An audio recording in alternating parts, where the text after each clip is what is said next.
Hey everyone, this is Steven. So, today's lesson is on palm muting. This is when you take one of your hands, whichever one, the one that you're using to press down on the strings or the one that you're strumming with, whichever one, you're using it to silence the strings. Now, some of you may have heard of something called choking the note. That's a little bit different than palm muting. See, a palm mute is a stop. Choking the note, on the other hand, is where you have all of your fingers on the place where you want them to be, but you're just not pressing down.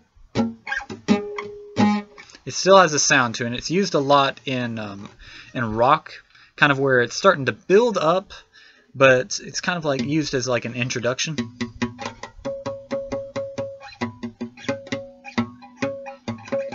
So there's not much sound to it, but there is enough to be able to pick up a note of some sort. So that's kind of what choking the note is, and that's a special technique that even I'm still working on trying to get down just right. But palm muting has a very interesting effect, and it's fairly simple to do once you practiced it.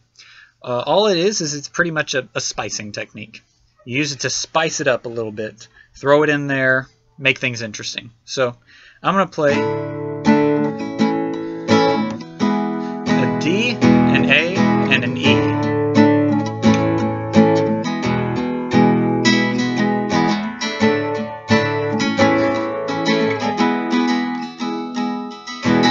Fairly simple. Now throw a palm mute in.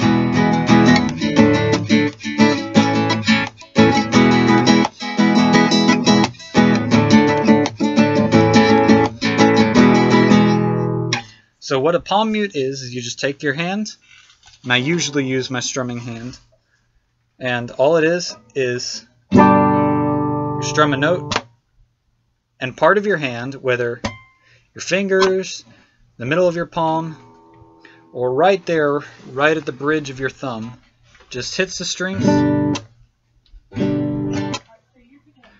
to make them quiet. So all I do is in the middle of my playing, I just use my hand and bat the strings. That's all it really is. Very simple, but it's difficult to pick up on at first.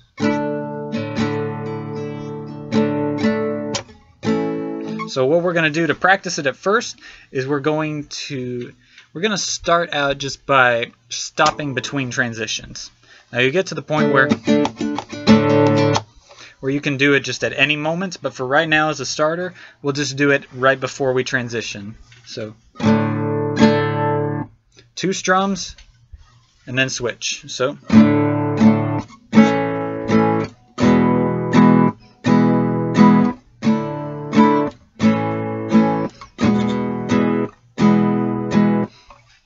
it's 1, 2, 3, 4, 1, 2, 3, 4, 1, 2, 3, 4. So you strum on every odd number. So on the 1s and the 3s, strum 1, 2, 3, 4. And on the 4, you take your hand and you bat the strings to make them quiet. Now this is not a slam, it's just a touch and lift.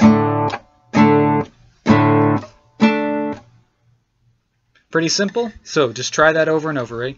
1, 2, 3, 4, 1, 2, 3, 4, 1, 2, 3, 4. Over and over and over. So ready? Pause it, go back over and over if you need to.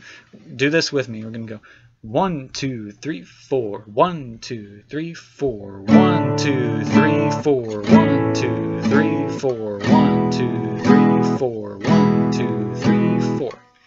Okay, so we're doing that over and over and over. I'm going to count off. You guys follow along. It is D, then A, and then E. Just over and over. And 2 measures on the E. Ready? 2, 3, 4. 1, 2, 3, 4. 1, 2, 3, 4. 1, 2, 3, 4. 1, 2, 3, 4. 1, 2, 3, 4. 1, 2, 3, 4. 1, 2, 3, 4. 1, 2, 3, 4. 1, 2, 3, 4. 1, 2, 3, 4. 1, 2, 3, 4. 1, 2, 3, 4. 1, 2, 3, 4. So do that over and over and over.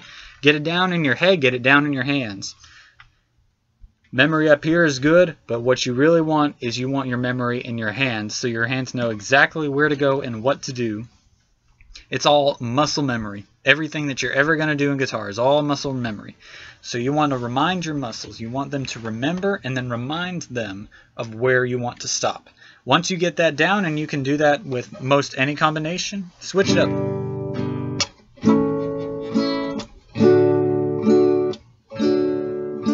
And then you can do it with any chord that you want. Make sure you can do it in any formation because you need to be flexible with your guitar playing. So switch out the chords a little bit once you get the hang of it. And then after a while, maybe make a combination of your own. Maybe something like...